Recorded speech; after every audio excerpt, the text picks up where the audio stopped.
আগে তো হাঁটা উঠতাম। দম না এত খাটনি করার দরকার নেই। কে কই উঠে উঠো।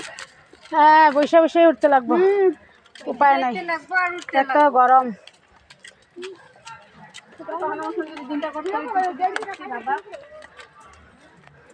হাওয়া দিত খাওয়াও নাই।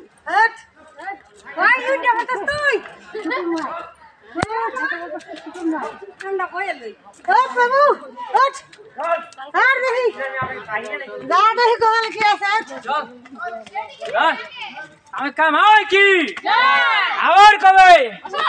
হ্যাঁ চলো কামাই কি জয়, আবার কবে? বছর পরে।